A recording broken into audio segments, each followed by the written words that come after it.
C'est ambiance fin du monde au parc. J'ai jamais vu le parc aussi calme. Ça fait un peu peur, tu sais. Je me dis, chaque instant, j'ai l'impression que je vais me faire assassiner par derrière.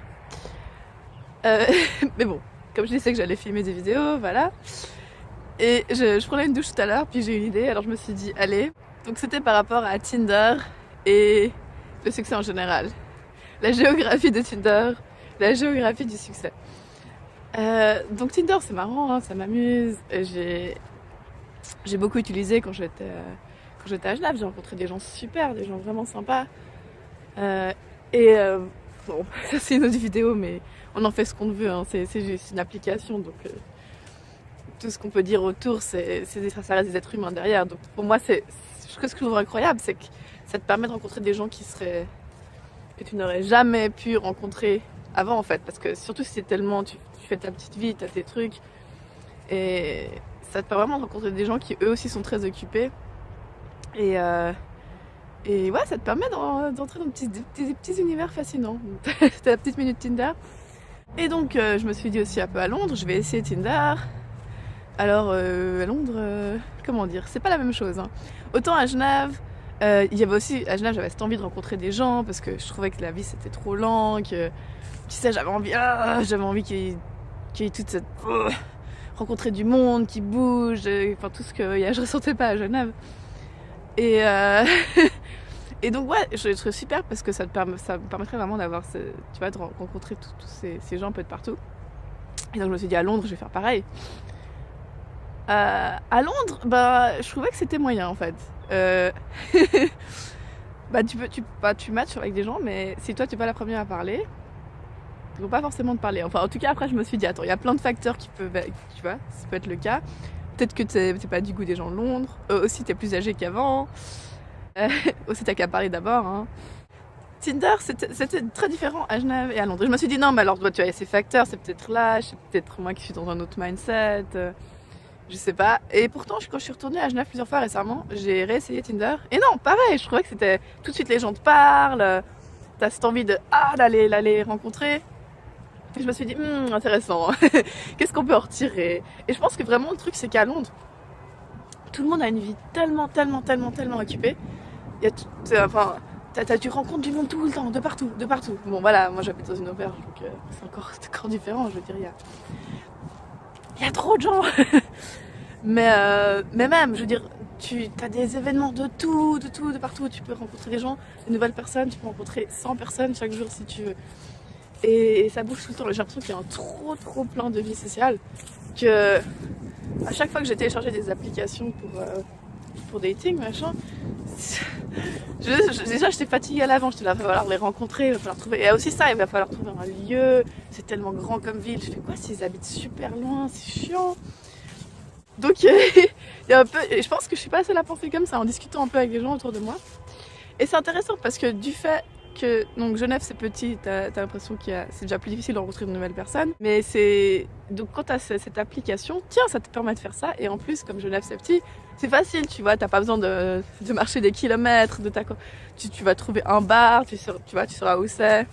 Ça facilite énormément les choses. Et aussi, je pense qu'il y a comme il y a moins de personnes, il y a moins cette ambiance aussi de compétition, de single life. Je sais pas. Donc c'était un peu cette idée que j'avais et ça m'a fait penser, hein, parce que quand même que ça serve à quelque chose pour ceux qui utilisent pas les sites. Ça m'a fait penser à un livre que j'avais lu, faudrait que je retrouve le nom, je m'en souviens plus là comme ça de tête. C'était un truc genre David et Goliath. C'est un livre de développement personnel sur en fait comment ceux qui ont quand à la base il y a moins de chances de réussir, tu vois, qui sont les underdogs, ont fait pour réussir. Et il parlait du fait que c'était mieux d'être un poisson dans un petit étang qu'un poisson dans un grand lac. Et il donnait l'exemple, il donnait plein d'exemples, hein, le livre c'est là-dessus en fait, mais de cette fille, je me souviens de cet exemple de cette fille elle était la meilleure de son université en chimie ou un truc comme ça, aux États-Unis, mais c'était pas une de ces grandes unis, Harvard, Yale, c'était un truc normal, tu vois.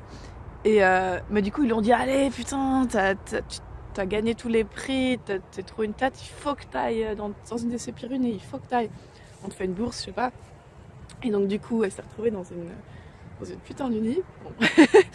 Dans une de ces grandes unis qui pètent.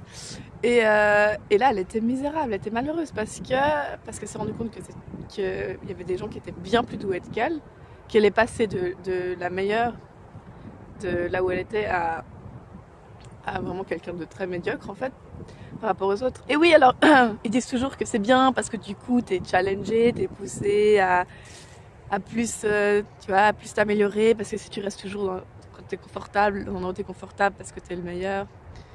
Mais dans le livre, il dit que ça dépend en fait de ce que tu veux, quoi. Elle kiffait trop sa vie dans sa petite ville. Elle aimait trop. Je sais pas, je crois que je sais plus comment ça s'est fini, mais c'est possible. Bon, bah, je dis pas dire de bêtises, au pire j'invente la fin. Mais dans le sens où je crois qu'elle est retournée après dans sa vie, elle est devenue une pire prof de chimie. Mais enfin, en gros, cette histoire de petit lac, grand lac, je crois que c'était vachement intéressant.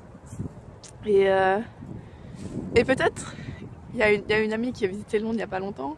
Hello.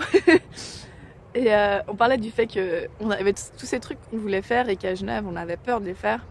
Parce que c'est la ville où on a grandi, on se sent, tu sais, sauf que tout le monde connaît tout le monde et t'as l'impression qu'on va te juger et ça fait peur si tu rates, qu'est-ce qui se passe, tandis qu'une ville comme Londres, franchement, il y a tellement de bruit partout, enfin dans le sens, il y a tellement de gens qui font plein de trucs partout, qu'on en était venu à la conclusion que c'était bien de partir de Genève pour un peu build up le courage là, pour un peu se créer ce courage que, tu vois, on peut faire ces choses et après tout ramener tout ça à Genève pour les faire.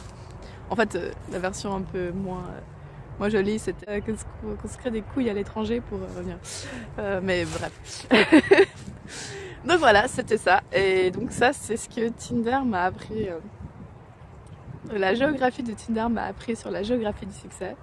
C'est que des fois, c'est beaucoup plus sympa, beaucoup plus marrant. Et que ça marche mieux aussi, tout simplement. De se retrouver dans un endroit qui est plus petit, qui est peut-être pas le centre de toutes les choses, parce que de toute façon, dans ces endroits, il y a tout le monde qui a une vie super stressante et chacun fait son truc. Il y a tellement de choses que des fois, c'est mieux d'être dans un endroit moins comme ça, parce que tu as plus de possibilités de créer ce que tu veux ou de rencontrer l'amour. Donc voilà pour Tinder et la géographie du succès.